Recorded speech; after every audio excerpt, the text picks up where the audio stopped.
José Carlos Sierra, ahora felizmente jubilado, como estaremos otros dentro de poco tiempo, porque veo que hay mucha prejubilación en el horizonte, empezando por la mía. Ha sido, entre otras cosas, director del Museo de Rivadavia, ha tenido algún cargo político que le permite, como vais a ver, mostrar un panorama de los museos gallegos, y se va a añadir un componente más a esas identidades que queda fuera de lo que son los museos de antropología, que, como ha quedado muy claro, tenemos muy poca incidencia en la creación de identidades, pero bueno, hay otros museos que también aportan su granito de arena a ese constructo.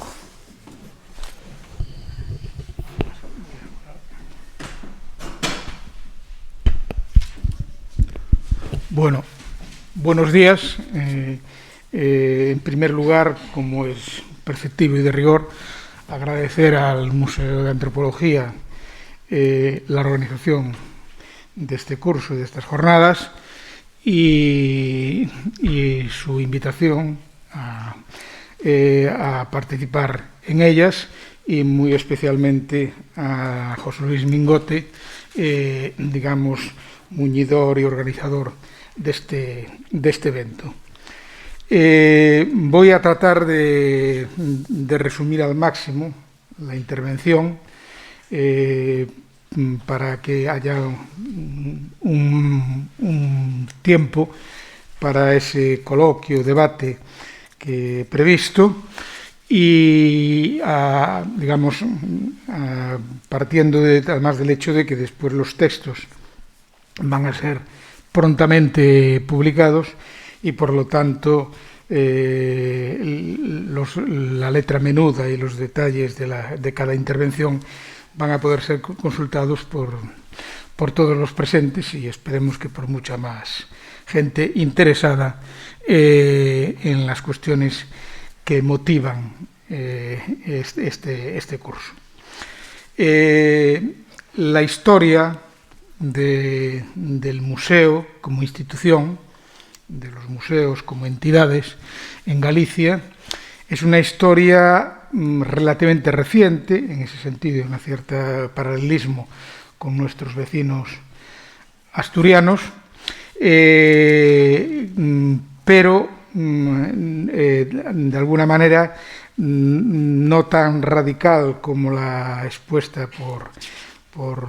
Joaco con relación a Asturias, en el sentido de que sí hay, digamos, un movimiento de creación de museos a finales del siglo XIX, hay experiencias de musealización en el primer tercio del siglo XX, y después con ellos se interpola, digamos, la acción de la propia administración con los museos estatales, que en Galicia se reducen a 5 o 6, digo 5 o 6 porque alguno se desdobla, que algunos de ellos es el decano de los museos en Galicia, en concreto el Museo Arqueológico Provincial de Ourense, que nace a partir del Museo de Pinturas, que, producto de los bienes desamortizados en la provincia en el siglo XIX, crean una primera musealización en el XIX que finalmente, a final de los años 30, va a ser asumida e incorporada por el Estado como un museo dentro de la red estatal. Aquí no voy hay ya varias publicaciones sobre esa historia, que lógicamente no son exhaustivas, pero sí son suficientemente expresivas. Y aquí lo que voy es a resaltar, a destacar algunos aspectos del museo situado en el horizonte de los últimos 50 años, a partir del año 70, es decir, ya en momentos del tardofranquismo, del declive del régimen dictatorial de Franco, hasta la actualidad, y situando ese proceso en unas cuantas etapas, de las cuales hay una, curiosamente, la primera, que es harto significativa y harto expresiva de ese renacimiento del museo o de ese despertar del museo que se desenvuelve desde 1970, como acabo de decir, hasta la actualidad. En todo caso, en su conjunto y desde la perspectiva de hoy, el museo es una institución numéricamente, cuantitativamente, pero también cualitativamente muy reciente en Galicia. Es decir, el museo como entidad normalizadora vinculada al patrimonio cultural y a la difusión cultural es un fenómeno bastante reciente en Galicia y, de hecho, según el censo, el registro de museos que realiza la propia Administración autónoma, pues a fechas del año 2021, de los 85, aunque el censo no es muy preciso y podía ser manifiestamente mejorable, de los 85 entidades museísticas reconocidas en ese censo, pues realmente el 84% realmente surgen prácticamente después de 1975-1980. Y de ese conjunto, el 51 entre 1980 y 1991 y un 40 restante, 40 y tantos por ciento restante, prácticamente desde el año 2000 a la actualidad. Es decir, que realmente es el museo como realidad presente en la sociedad en Galicia contemporánea, es una institución muy reciente, y todo lo que tengamos de 1970 para atrás o de 1940 para atrás, hasta los tiempos finiseculares del siglo XIX, son casos muy contados, aunque algunos de ellos muy expresivos, pero que no son temática de mi intervención. Yo he titulado, denominado como periodo renaciente o de despertar una fase de 1970, 1980, 1985 de los museos en Galicia, centrado este periodo en varios ejemplos que son muy significativos de una sociedad que busca, a través de, lógicamente, sus liderazgos culturales, sus liderazgos intelectuales y sus liderazgos también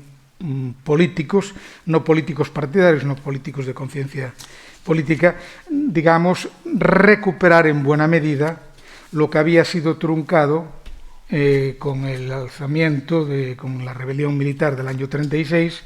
y con los pasos dados, sobre todo entre 1920 y 1936, a través de dos instituciones que en Galicia son particularmente representativas, como son la llamada Generación Nós, vertebrada a través de 4 figuras, pero compuesta por más de 70-80 personas que participan en ese proyecto Nós, pero liderada por un antropólogo discípulo de Ollo Sáenz, precisamente, Vicente Risco, por un arqueólogo que es el que muy vinculado a Buxo Impera, el catalán, como es López Cuevillas, de un publicista, geógrafo, ensayista, novelista, que es Ramón Ortega Pedrallo, los 3 de Ourense, llaman el cenáculo ourensano, y que forman cuarteto, posteriormente con otra figura clave de la historia del galleguismo intelectual y también político, pero básicamente intelectual en este caso, como es Alfonso Daniel Rodríguez Castelao, que era el único que no era de la Galicia interior, sino que era de la costa, y el único cuya personalidad difiere de los otros, en cuanto que, aunque médico de profesión, realmente se dedicó básicamente al cultivo de la creación artística, del dibujo, del grabado, de la caricatura, eso, y después ya a partir sobre todo del exilio, en el año 40, pues fue el único de estos 4 que tuvo que exiliarse, y tuvo que exiliarse porque fue el único de los 4 que en la ruptura que se produjo a partir del año 31 en el galleguismo político, entre los partidarios de vincularse digamos, ¿cómo se llama? Al Frente Popular, y los que no quisieron vincularse al Frente Popular, solamente de estos 4, Castelao fue el que se puso claramente a favor de la integración en el Frente Popular, y eso fue lo que le obligó al exilio, debido a que si no habría sido fusilado, como ocurrió con otros de este grupo. En cambio, estos otros 3, digamos, fueron sancionados con sanciones administrativas, suspensión de sus cátedras, etcétera, etcétera, pero pudieron permanecer dentro del país. Y Risco tuvo ahí un comportamiento muy censurado en Galicia, eso, de una cierta apoyo incluso al movimiento nacional durante los primeros 10 años de desarrollo de este. Bueno, estas figuras, digamos, marcaron un antes y un después, en el sentido que, por una parte, fueron personas claves en un movimiento cultural que empieza en el año 16, que es el inicio del nacionalismo cultural, desarrollo del regionalismo previo, anterior, que es las hermandades da fala, las hermandades del habla, básicamente centrado en la reivindicación lingüística. Después son los mismos que articulan un movimiento puramente ya intelectual y cultural, fuera del campo puramente político, en el año 20, a través de la llamada generación NOS y la creación de la revista NOS, del mismo nombre, que dura desde el año 20 hasta el año 36. El número del 36 ya no sale, porque tenía que haber salido a principios del verano de ese año. Y después, en el año 23, son los que apoyan a un grupo importante de estudiantes de la Universidad Compostelana, la única universidad existente en aquella fecha, que crean el llamado Seminario de Estudios Galegos, que es el movimiento ya puramente, vamos a llamar así, académico, digamos, presidido por un catedrático de Lengua y Literatura de la Universidad de Santiago, y en la que estos jóvenes estudiantes, digamos, crean el Seminario de Estudios Galegos y reclaman a estos otros que ya eran cuarentones y cincuentones de la generación INOS para que presidan las secciones que se montan alrededor del seminario, la sección de geografía, de etnografía, de arqueología, de historia, de archivística, documentación, etcétera, etcétera. Y Risco precisamente será la figura que presida esta sección de antropología, como Cuevillas hace lo propio con la de arqueología, y Otero Pedrayo con la de geografía. Bueno, pues este precedente, digamos, es suficientemente ilustrativo para que, pasado el franquismo, sobre todo las etapas más duras hasta el año 60, y ya entrando en el año 70, se produzcan movimientos a partir de la intelectualidad gallega o galleguista muy diferenciada internamente, con posiciones en absoluto homogéneas, sobre todo en el plano ideológico, en la concepción de lo social sobre todo,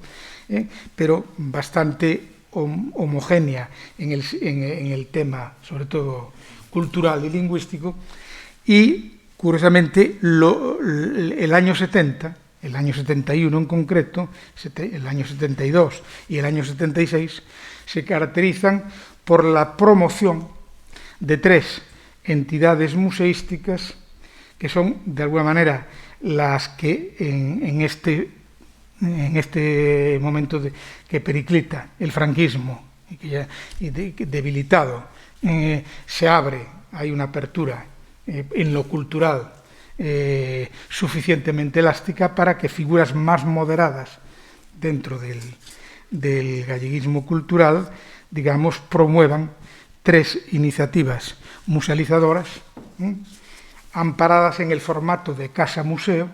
en el sentido de que esto permite, digamos, crear un entorno at home, un entorno de espacio de intimidad con esas figuras, recuperando espacios de residencia de estas 3 figuras para crear 3 museos que son muy diferentes en su contenido y que van a evolucionar después, a partir de los años 80 y todo de los 90, con itinerarios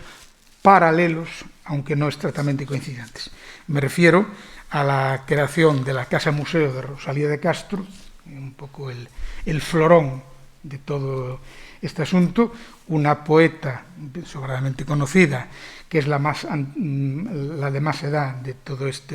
la que nace en el año 1837, que se hace en la casa que no fuera su casa natal, sino una casa donde murió, en la villa de Padrón, justo a 1 kilómetro escaso de donde está la casa presente de Camilo José Cela, en Padrón, en Iria Flavia, cerca a 20 kilómetros de Santiago de Compostela. La otra es, en el 72, la Casa Museo de Emilia Pardo Bazán, en A Coruña, y la tercera, en el año 76, la Casa Museo de Ramón Otero Pedrallo, que ya en estos momentos, en los años 70, era la figura viva, digamos, que nucleaba todo el movimiento de recuperación cultural y lingüística en Galicia, y hasta con el epítome atribuído de patriarca de las letras gallegas, que se le había formalmente o informalmente atribuido. Entonces, estas 3 musealizaciones, de alguna manera, son musealizaciones consentidas, tengamos en cuenta que el más reciente, que es el de 76, el de Otero Pedrallo, es al año siguiente de la muerte de Franco, pero los otros 2 ya empiezan a ponerse en marcha con Franco vivo. Es decir, y que tienen un gran significado de cara a la normalización del patrimonio cultural de Galicia en expresión museológica, pero con figuras que singularmente son muy diferenciadas. Rosalía es un personaje indiscutido en la cultura gallega de entonces y de hoy, en el sentido de que es realmente el referente del resurdimento, es decir, del resurgimiento cultural de Galicia, juntamente con otros autores, pero básicamente ella, sobre todo por su dimensión de poeta, básicamente, es, digamos, el referente de la nueva inauguración del sistema literario en Galicia, una lengua que había sido reducida a la oralidad desde la Baja Edad Media prácticamente hasta el siglo XIX, y que, de alguna manera, significa, que eso es lo que significa el resurdimento, el nacimiento, y que es una figura clave en ese sentido. Curiosamente, la casa esa de Rosalía no era ya propiedad de la familia, fue adquirida por unas personas con capacidad para hacerlo, y después se pone en marcha un patronato para poner ese museo en la famosa Casa de la Matanza, en Padrón, en funcionamiento a lo largo de varios años. El caso de Emilia Pardo Bazán es un caso distinto, en el sentido de que Emilia Pardo Bazán es una figura reconocida, como es bien conocido, pero no es representativa del sistema literario gallego en lengua gallega.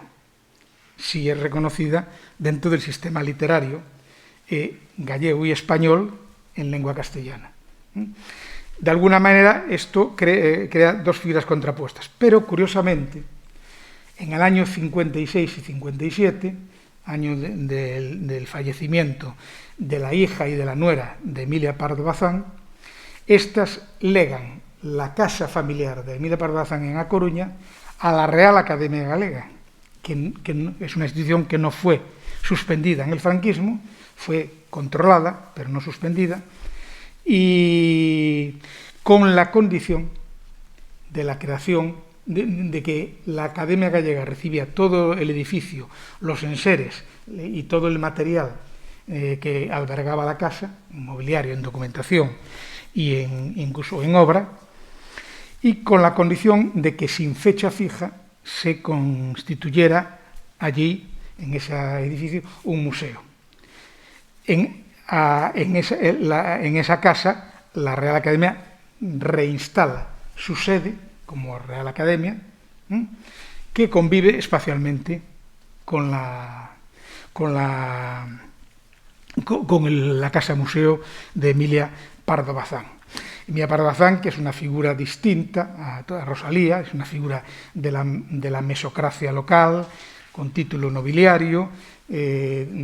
digamos, muy reconocida en la ciudad de Coruña, con una carrera muy activa, desarrollada aquí en Madrid, muy vinculada al sistema literario español, con personas incluso de la periferia, pero llegadas aquí, concretamente con una figura fundamentalmente de todas ellas, que es con el canario Pérez Galdós, con el que mantuvo una relación incluso afectiva muy duradera, muy sólida, con un epistolario incluso torrencialmente significativo, pero con muchos otros. Era una mujer de armas tomar, también tuvo relaciones con Juan de Valera y con mucha gente de ese momento, no tan buenas, por ejemplo, con Clarín, pero bueno, tuvo eso. Y que llegó a pelear en Madrid por el reconocimiento de la mujer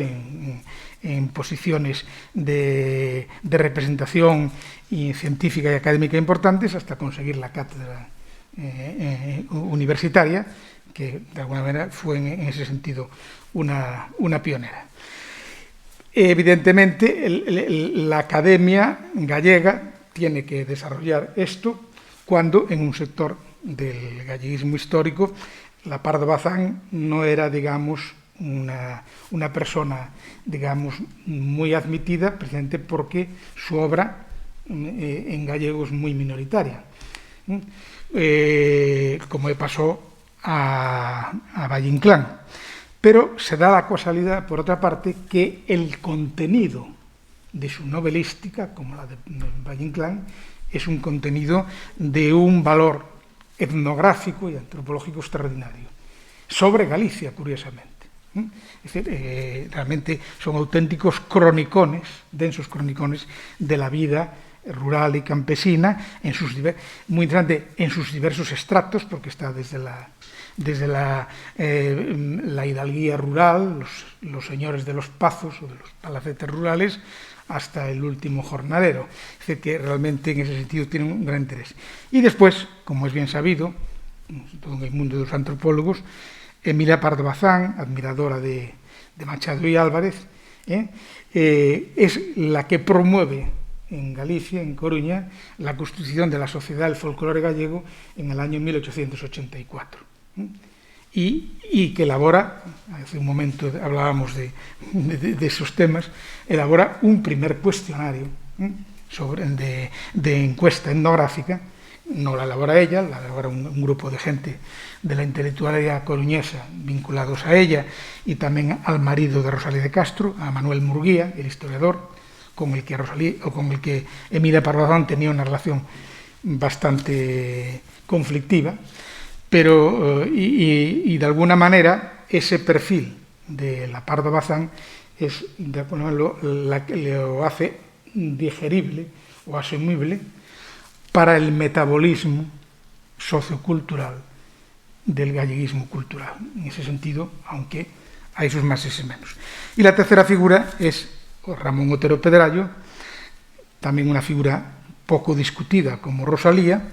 y es toda una figura muy compleja y un gran erudito, geógrafo, terminó siendo catedrático de geografía, el primer catedrático de geografía de la Universidad de Santiago de Compostela, pero básicamente su gran obra, más que la científica, que también la tiene, es la obra literaria en cuanto a ensayo, teatro y novela. Es decir, que es y después una figura enormemente activa, muy respetada tanto por los exiliados de la posguerra en América como en el interior. Y una persona que, entre otras cosas, aparte de las instituciones en las que colabora antes de la guerra, crea en el año 50 una entidad fundamental en Galicia como es la Editorial Galaxia, que es de alguna manera la forma en que el galleguismo del interior, por tanto no exiliado, acepta que el franquismo tiene aún muchos años de vida y que hay que, digamos, cortar con conductas estrictamente políticas y limitarse al desarrollo de una actividad cultural, creando con esta editorial, tratando de publicar lo más posible de textos, tanto de temas científicos, básicamente de ciencias sociales, humanísticas, como de temas literarios, hasta que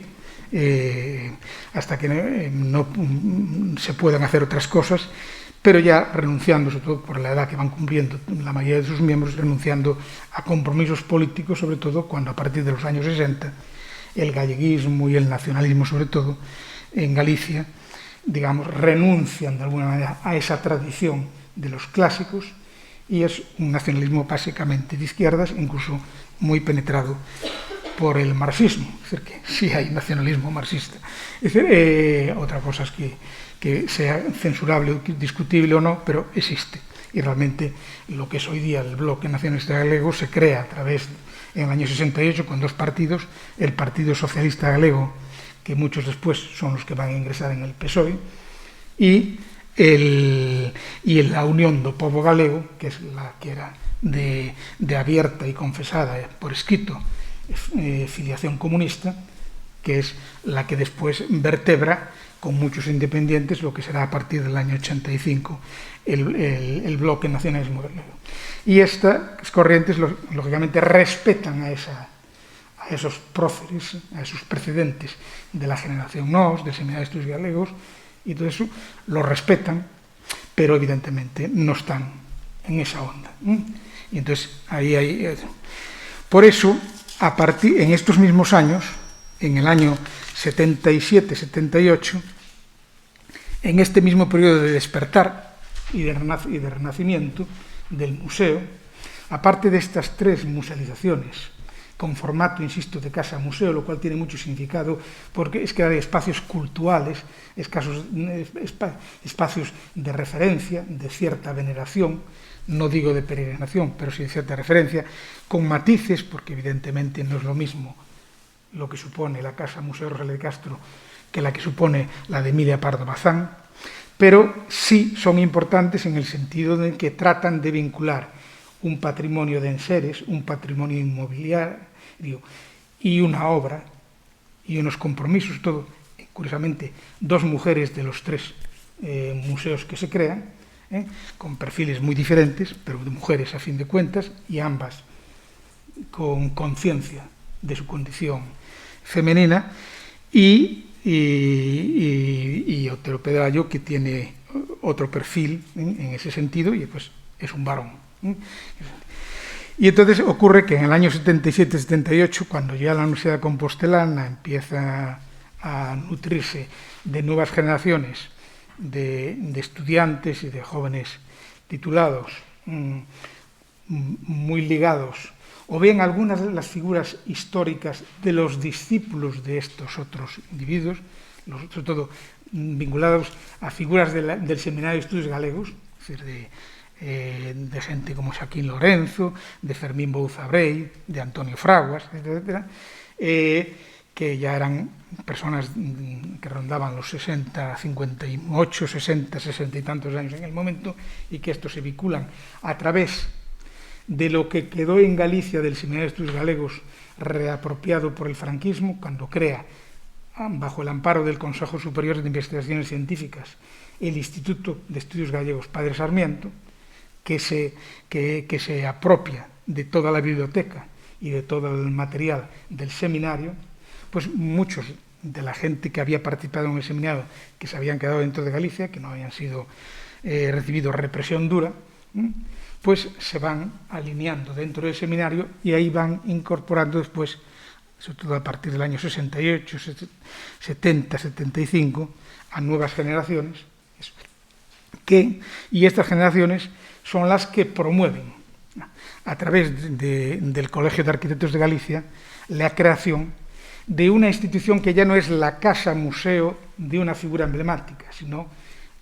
un museo que trate de representar aquello que se entiende, que se interpreta, que se considera, que se visualiza como la cultura popular de Galicia. Y nace en esos años, entre el 77 y el 80, el Museo do Pobo Galego, con perfiles muy parecidos en el formato, en algunas ideas, al Museo del Pueblo de Asturias, pero con matices diferenciales muy potentes. Por un lado, Joaco decía antes que en Asturias lo que se negaba como el representativo de la entidad y de la identidad, entidad e identidad de Asturias era básicamente la masa social industrial. Galicia, por no haber tenido una industrialización tan generalizada, que sí la tenía, y pues dentro de 5 minutos haré una postilla a este respecto, había tenido una industrialización limitada estrictamente a su zona costera, al eje Ferrol-Coruña, Vigo-Pontevedra-Vigo, básicamente Vigo, la más potente, Coruña y Ferrol, y después todas las pequeñas instalaciones de fábricas de conservas de la costa, que ahí se había una plena industrialización con proletarización definida, sin discusión, pero el Museo Pobo Galego recoge, para vincular a esos epígonos del Seminario de Estudios Galegos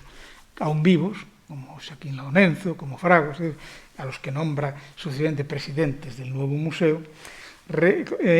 entiende que la musealización primero tiene que reflejar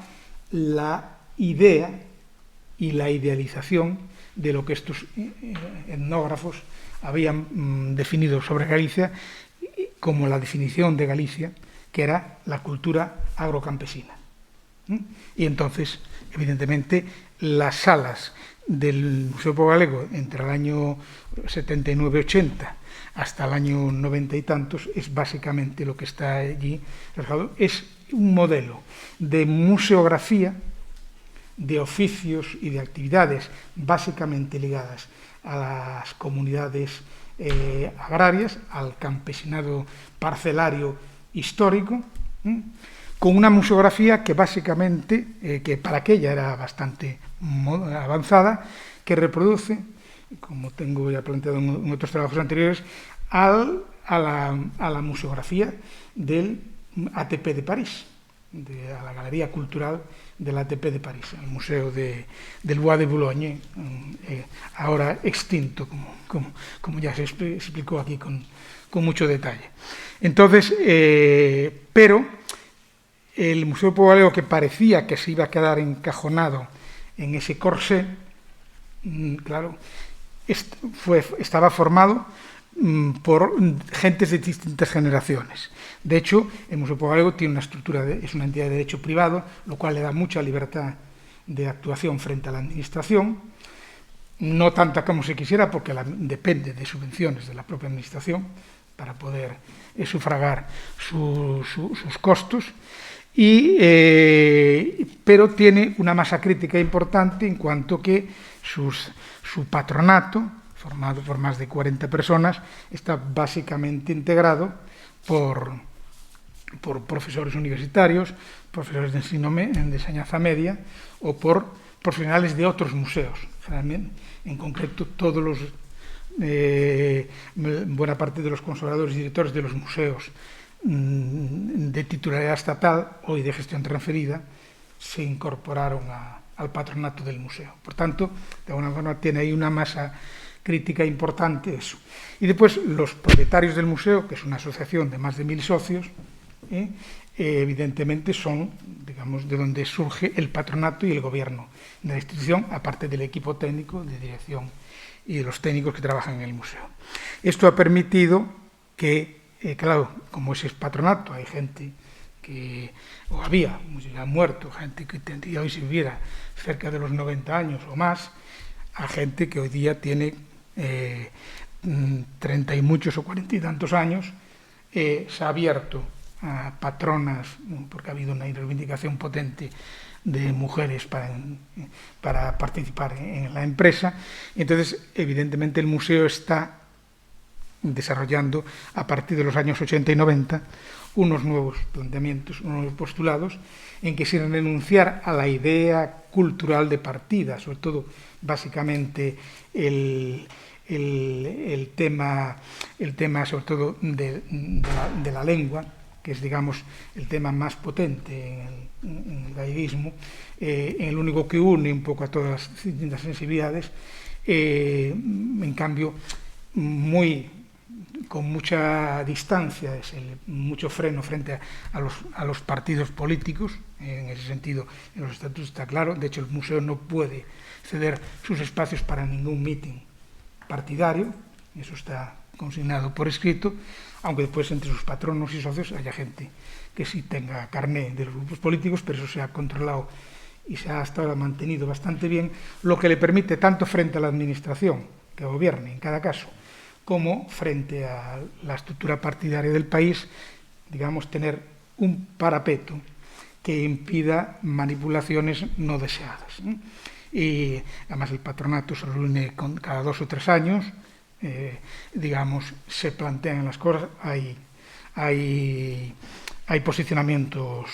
fuertes, debates fuertes, y ahí está bastante bien compensado. El problema es que, claro, evidente, sobre todo que de cara a la administración, el problema es que cuando vienen mal dadas económicamente, el museo también sufre, porque el museo no es capaz, aunque tiene un porcentaje de visitas muy elevado, que ha llegado incluso hasta los 200.000 visitantes anuales, que para los parámetros de Galicia es muy importante, pero eso, entre muchas entradas son gratuitas, es decir, eso no nutre el mantenimiento del museo y necesita, lógicamente, de la aportación de diputaciones, de la Xunta de Galicia fundamentalmente, y de la Administración Central, que también ha colaborado intensamente, sobre todo en la primera etapa, dado que realmente la remodelación del antiguo convento de Santo Domingo de Bonabada, que es donde está su sede, fue sufragada por el Ministerio de Cultura, siendo Pío Cabanillas ministro en aquel momento. Entonces, el Museo do Pobo Galego, de alguna manera, es, digamos, el referente de otra versión, la versión popular frente a la versión más intelectualizada de las otras casas museo que hemos dicho. Después ha habido, lo que ha hecho el Museo do Pobo Galego es que sí, en ese sentido, en relación a lo que comentaba Joaco antes, el Museo do Pobo Galego sí ha logrado, digamos, introducirse bastante bien en la sociedad gallega, en el sentido que tiene un factor positivo a su favor, que está en Santiago de Compostela. En Galicia eso es muy importante, no es lo mismo estar en Ourense o en Lugo que estar en Santiago de Compostela. Es decir, no solo porque Santiago sea una ciudad universitaria, una universidad muy poderosa y con mucha implantación y muy numerosa en cuanto a población académica en sus diversos estratos, sino porque Santiago es, digamos, la ciudad respetada. Cuando fue el gran debate en la autonomía de Galicia sobre la capitalidad, hubo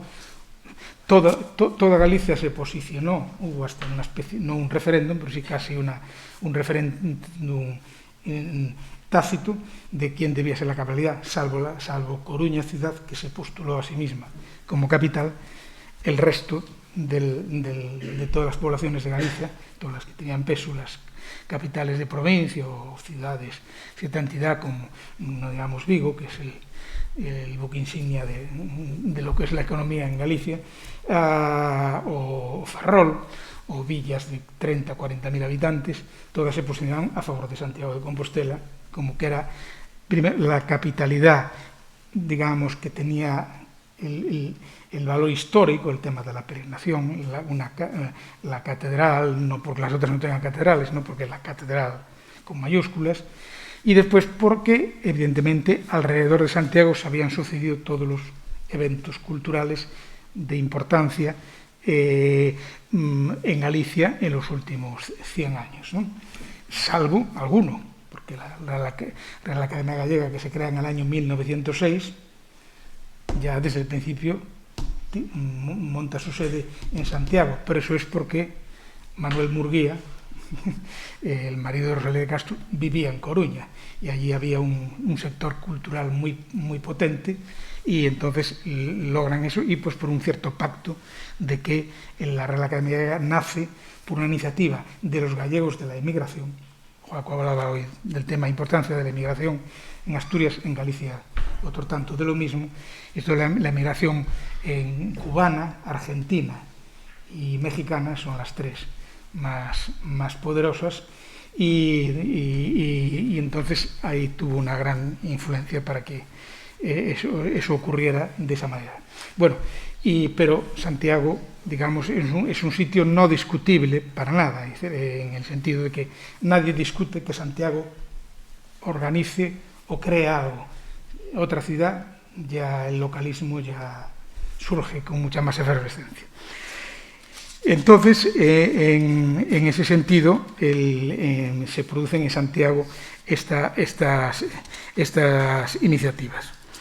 Después, el Museo Pobo Galego decía que al estar en Santiago que trabaja en sus primeros años bastante bien, sobre todo con la red municipal, con los colegios, entonces crea una población visitante asidua muy poderosa.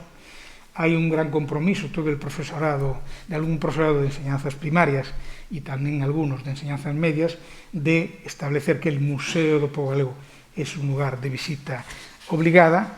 compitiendo con otros museos provinciales importantes, como puede ser el Arqueológico de Ourense o el Provincial de Pontevedra, que no es estatal, es de la Diputación, pero que es uno de los museos provinciales más grandes de España, que tiene nada menos que 8 edificios en este momento. Como yo digo siempre, Pontevedra, de donde yo soy, es un museo que tiene un arrabal alrededor, porque media ciudad está musealizada. Pero es de la Diputación Provincial y es un museo muy potente, con muchos recursos. Además es el único museo que no tiene grandes problemas presupuestarios, pero que ha perdido incluso en cuanto a precio social con relación al Museo do Pobo Galego. El Museo do Pobo Galego después ha incidido sobre un problema, que ese sí que es un problema de musealización etnográfica local por el territorio, en el sentido de que se ha, digamos, mimetizado, se ha su representación, pero, en cambio, no se ha, digamos, copiado, por decirlo de una manera más gráfica, su evolución. De tal manera que la visión del Museo Pobo Galego de sus primeros años es la que cualquier persona, o cualquier entidad, cualquier asociación cultural, o cualquier ayuntamiento que quiera crear un museo etnográfico, hace lo que yo llamo los museos a la búsqueda de un relato, es decir, museos que carecen de relato, que son auténticos como bodegones o naturalezas muertas de objetos silentes, que ni hablan, ni sienten, ni dicen, ni padecen,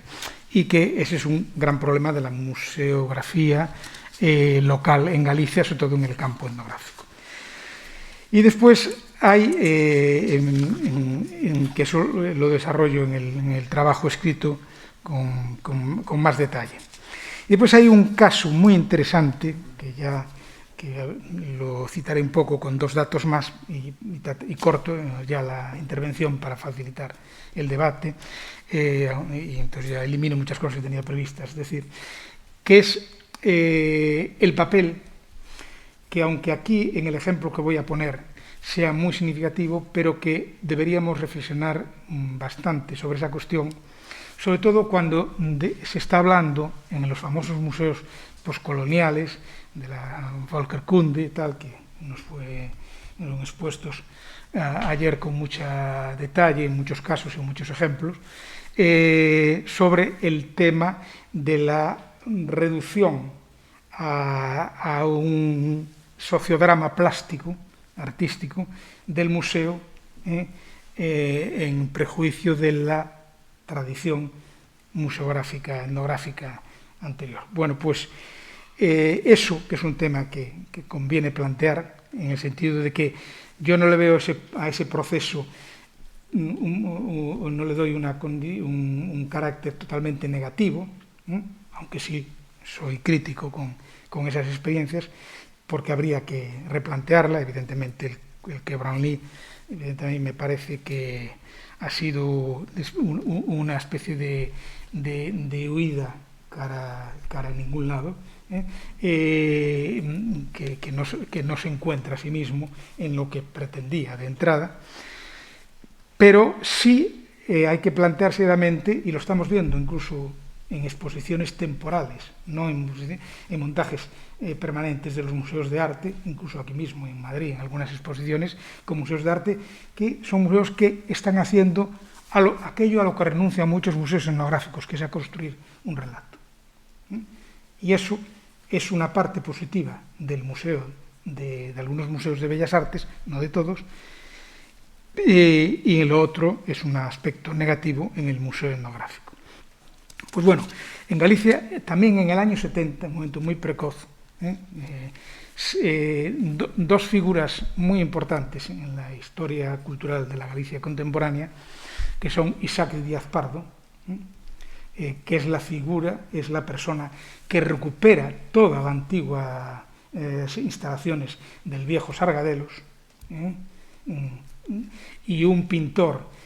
exiliado en Buenos Aires, que es Luis Seoane, que hoy tiene un museo de fundación en A Coruña, una persona muy interesante, un gran muralista, relacionado con todas las vanguardias de los años 40 y 50 en ese momento. Los dos,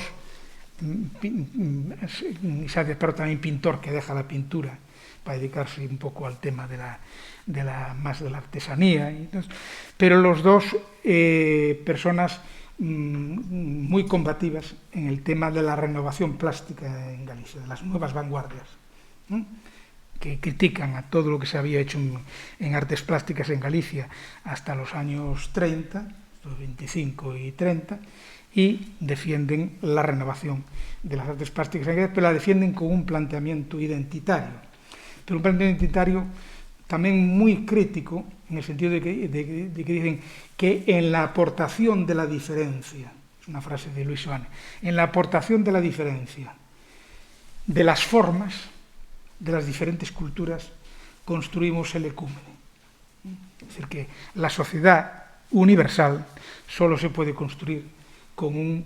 desarrollo y una potenciación de las diversidades en contacto y las diversidades en diálogo, sea este diálogo, digamos, con un conflictivo, o sea este diálogo, digamos, amable. Pero eso. Y entonces, muy influidos los dos, esto desde Buenos Aires, con las corrientes sobradamente conocidas del Chutemas soviético, de la Verbum, Centro Europa, y sobre todo de la Bauhaus. Son profundos admiradores de Gropius y de Feininger y todos estos autores. Entienden que Galicia necesitaba un laboratorio de formas, que es lo que crean, en la calidad de Sada, a 20 y tantos kilómetros de Coruña, un laboratorio de formas que se dedica a analizar las tradiciones formales en Galicia, en las artes populares, por ejemplo, en la cerámica, incluso en los objetos arqueológicos, en la cerámica, en las artesanías de todo tipo, en la vestimenta, en las pequeñas producciones industriales rurales, y en la pintura también, y en la escultura, en las formas plásticas, sobre todo de la escultura, del barroco, del románico, para recrearlas desde una perspectiva crítica del arte contemporáneo. Y entonces es curioso que lo crean y lo dicen. Recuperan la fábrica de Sargadelos en la costa lucense, crean otra fábrica de porcelanas en Ocastro y en Sargadelos, y enlazando los dos lugares crean el laboratorio de formas, que es un poco el taller al que todos los diseñadores que han de colaborar con las experiencias de ambas fábricas deben incorporarse. Entonces establecen un poco una especie de reflexión gestáltica, si se quiere, de la forma, pero de la forma como tradición y de la forma como contestación, para crear un eso. Y entonces crean el Museo Carlos Maside, en homenaje a un gran amigo de ellos y un gran pintor compostelano, Carlos Maside, que es uno de los que inician las vanguardias en los años 25 a 30 en Galicia, pero en el que van acogiendo expresiones plásticas de todo tipo, tanto de autores como tipo popular, en ese museo. Y ese museo, de alguna manera, es otro contrapunto. Tenemos en esa etapa de renacimiento, de despertar, tenemos tres modelos: casas museo vinculadas a figuras de culto, el Museo Pobaleo, que huye de la identificación de figuras para hablar de un magma social popular, y el Museo de Arte Contemporáneo de Carlos Maside en Sada, cerca de Coruña o Castro, que de alguna manera lo que pretende solamente es crear reflexión con la forma,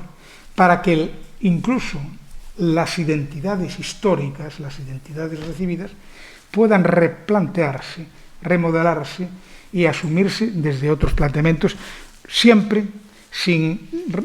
perder de vista que la tradición es transmisión. Es decir, hay, digamos, un concepto de espejo retrovisor de la tradición para comprender la nueva creación. Y entienden que en todos los lugares, en todas las culturas del mundo, esta concepción sería muy útil para establecer el diálogo intercultural en dos sentidos. El diálogo intercultural que yo establezca con mi vecino, más próximo, más lejano, pero el diálogo intercultural que yo establezca con mi abuelo o con mi tatarabuelo, es decir, en el tiempo y en el espacio. Y en ese sentido ha sido una experiencia muy interesante, lamentablemente insuficientemente aprovechada en Galicia, a pesar de que Díaz Pardo fue el tercer presidente del patronato del Museo do Pobo Galego. Es decir, los tres presidentes históricos que hubo fueron Fraguas, Joaquín Lorenzo, Fraguas y finalmente Díaz Pardo. Bueno, después ya lo sucedió un catedrático de Historia Contemporánea de la Universidad de Santiago, que fue el último presidente, ¿no? Y entonces, en ese sentido, el planteamiento del Museo de Castro es muy interesante, muy creativo, sobre todo porque refresca, trae nuevos aires europeos a un Finisterre que de alguna manera parecía que estaba, digamos, en el extremo del mundo, y en el extremo del mundo donde evidentemente se producían también reflexiones. Ellos lo plantean muy bien. Si el Camino de Santiago no fue, digamos, una especie de desagüe cultural de la cultura europea, sino que fue un espacio de confluencia, un espacio de interacción, evidentemente este concepto, este esquema, puede recrearse, reproducirse y relaborarse de continuo. Y esta es un poco la cuestión que tal. Bueno, dejo la parte intermedia de la intervención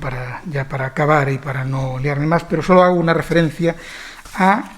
los muchos deberes pendientes que tienen la museística y la museografía en Galicia en varios sentidos. Por un lado, la implicación, decía también Joaco, y se relaciona también un poco con lo que Valadés comentaba en relación a la desmitificación. El tema de la convicción de que parece que las culturas, cuando fijan un modelo idealizado, ese modelo es un espacio estanco y cerrado, con el tema de la cultura gallega. El Museo Poblado se ha dado cuenta, un poco tarde, pero a tiempo, suficientemente a tiempo, de que hoy día los cambios acelerados que se han producido en Galicia, sociodemográficamente hablando, son tan brutales.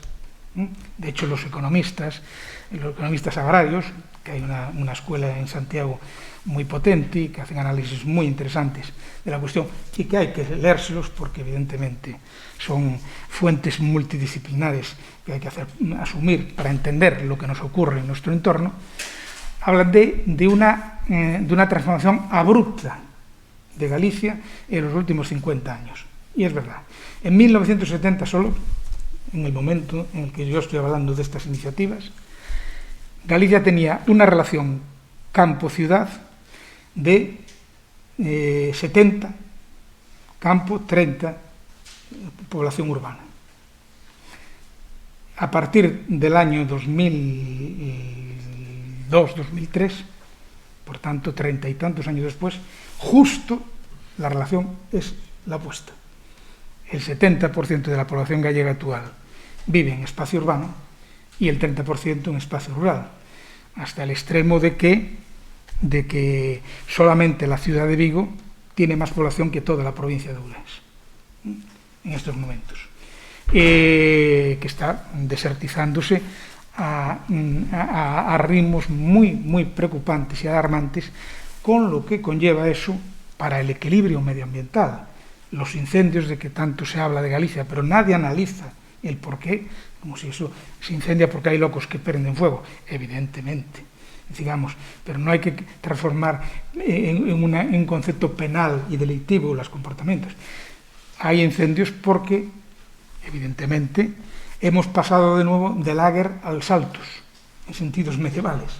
y evidentemente no hay quien cuide el medio rural, ni los espacios comunes. En Galicia tiene mucha importancia el monte, que se decía que era la caja de ahorros del campesino, porque del monte se sacaba todo.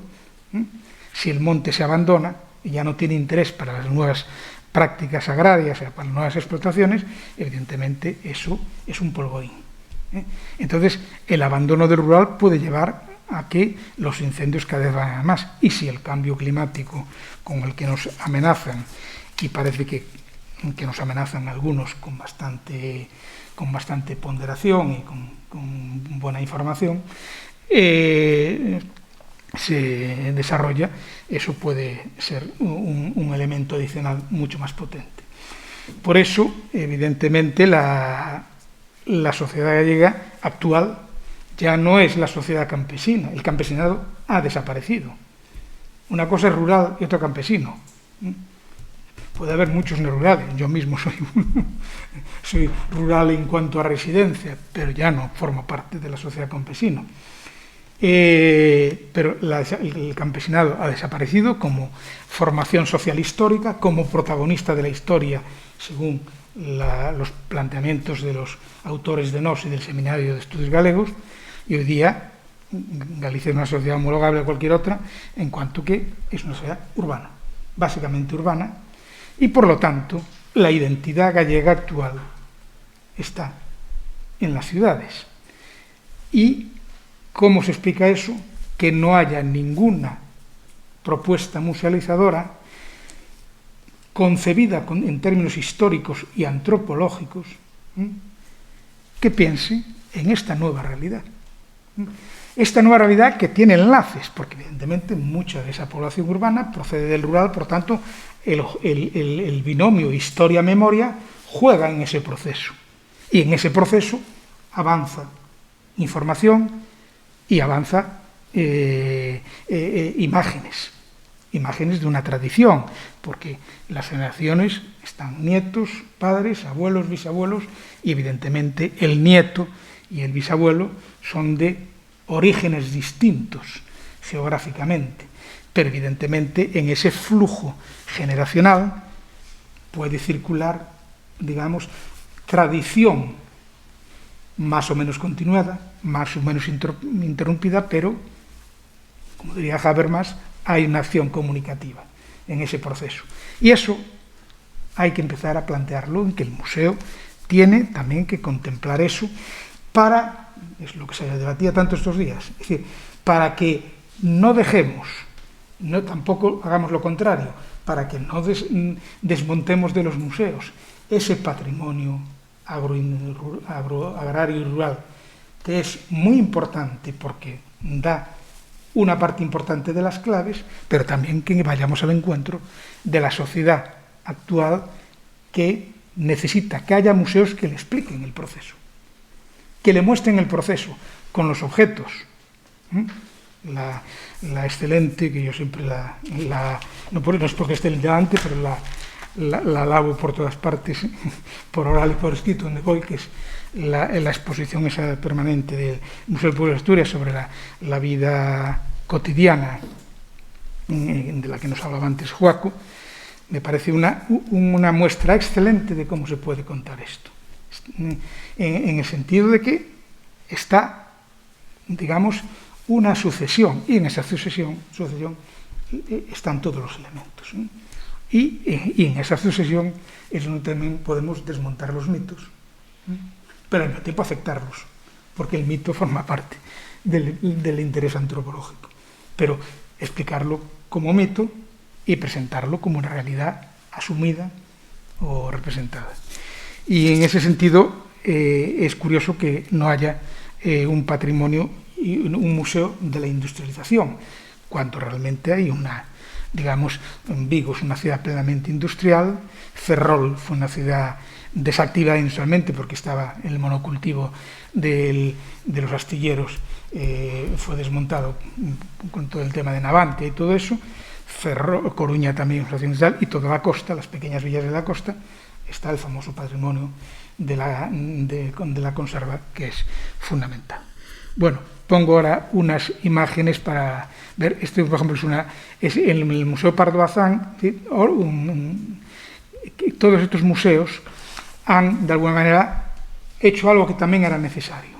que es las actividades. No solamente están las museografías, como esto, en una casa museo, ese espacio ad home del que yo hablaba, hay que representarlo. El museo es un espacio también para mostrar sentimientos, creencias, sensaciones, aunque sean racionalizables desde la óptica de la investigación, pero hay que darles ese enfoque. Pues el Museo Pardo Bazán está la vida de una señora, de una escritora, de una intelectual de alto standing, o algo que está haciendo el Museo de Pardo Bazán muy interesante, que es crear algo que hacía la Pardo Bazán en esa casa, que eran las tertulias literarias, pero ahora planteándola de otra manera, tertulias abiertas a cuestiones de todo tipo, literarias, el tema de género, el tema de la evolución de la ciudad de Coruña, la famosa Marineda City de Emilia Pardo Bazán, que es el nombre literario de Coruña, y entonces crear ahí espacios de debate utilizando ese patrimonio.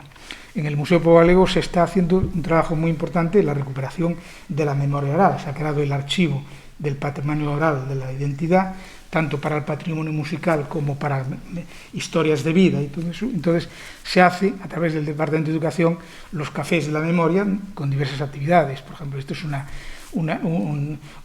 y se invita, porque en este caso, a unas maestras jubiladas a hablar de su experiencia docente, en este caso a mujeres que han trabajado en el mundo de la costura, la máquina de coser que se hablaba tan importante, o las experiencias que se llevan ya 15 o 16 años desarrollando de muestras de cine etnográfico en el Museo Pobo Galego, que están siendo muy exitosas y muy interesantes porque están proporcionando al museo nuevos elementos documentales, con problemas, por ejemplo, los conflictos. En Galicia, como se sabe, ha habido una fuerte conflictividad con el tema de los embalses, pues películas sobre esos temas, el tema de la minería, que también es muy conflictivo. Y entonces, bueno, hay mucho material documental, aficionado y profesional, que habla de estos temas, y evidentemente esto tiene también que ver con la realidad actual del país. Eso comparando con otros museos etnográficos en el que se recuperan nostálgicamente otras actividades, pero que también son informativas,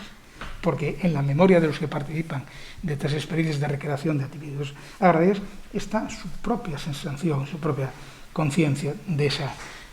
realidad. O los temas de los pequeños museos, algunos museos con relato, otros a la búsqueda de ese relato, que consiguen que sus exposiciones sean justaposiciones de objetos, pero no narraciones. Otros, en cambio, sí, como con el tema de la escuela en la República, como los músicos populares, como esta que es muy graciosa sobre el significado del cerdo como producto del cual, como decía un sacerdote que comparaba, decía que la Virgen es como el cerdo, porque de ella se aprovecha todo. Pues en este caso, en esa línea, o un pequeño museo local, el Museo da Fonsagrada, vecino del de Granda de Salime, y con el que mantienen además desde la época de Pepe Ferreiro buenas relaciones, que es en la Sala de las Creencias poner una creación de un artista plástico contemporáneo que trabaja la madera y crear un poco un crucifijo que es muy diferente al crucifijo, que está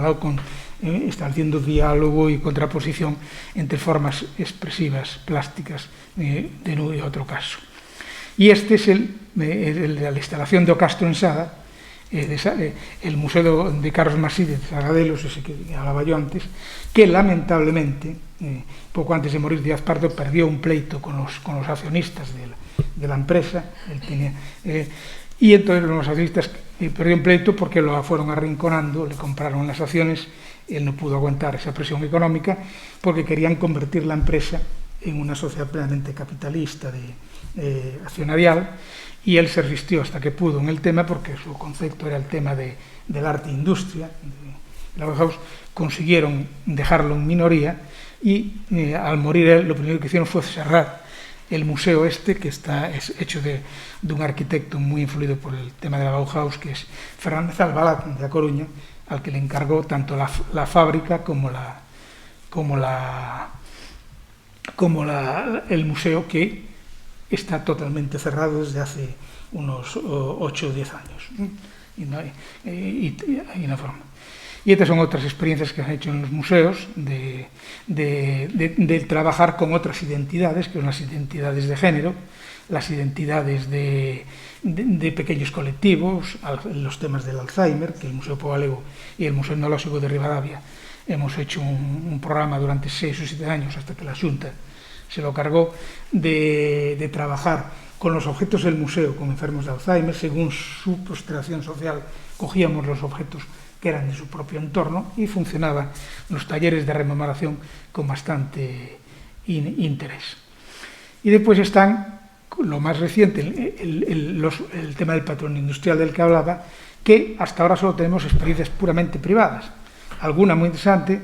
que se inauguró hace 2 años, al principio de la pandemia, como es el Museo de Estrella de Galicia en A Coruña,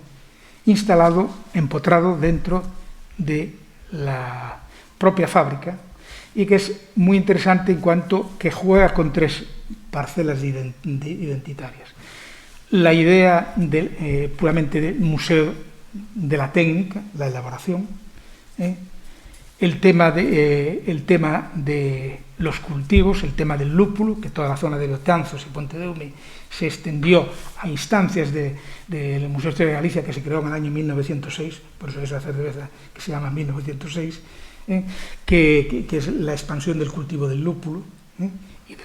y después el aprovechamiento de la malta de cebada, las instalaciones, y aquí en el mirar del museo, copiando un poco el esquema del Guinness de Dublín, no sé si lo conocéis, desde aquí se puede, en el Museo de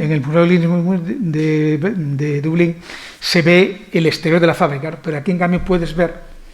esto fue un domingo, por eso no está la gente, se puede ver a la gente trabajando en el proceso de envasado y embotellado en toda la cadena de montaje de la fábrica. Y después el otro aspecto de la identidad de familia, es decir, que es algo que aquí no era muy habitual, que las familias industriales tuvieran conciencia de su propia identidad como saga, como tradición. Y aquí, desde que crean los precedentes de la empresa hasta que desaparece, se han preocupado de hacer emblema de nosotros somos una familia que llevamos 5 generaciones produciendo esto, identificándonos con el país. Evidentemente hay siempre un engorde o una idealización de todo esto, pero bueno, evidentemente, aun con sus contradicciones, es interesante el propio enfoque. O la Asociación Nacional de Fabricantes de Conserva, que ha promovido ya hace 15 años, hace 18 años, en Vigo, un museo, el Museo Anfaco, Museo de la Conserva, muy bien planteado, con muchas actividades, pero muy reducido, y que ahora están tratando, todo el equipo técnico, por reocupar una antigua fábrica que se acaba de cerrar, que ha sido, además, no se puede tirar, pues ha sido declarada BIC, para montar un gran museo de la conserva, que en Galicia sería fundamental. Eso. Bueno, pues pido perdón porque creo que no he cumplido plenamente la promesa de ser tan breve como pensaba, y muchas gracias.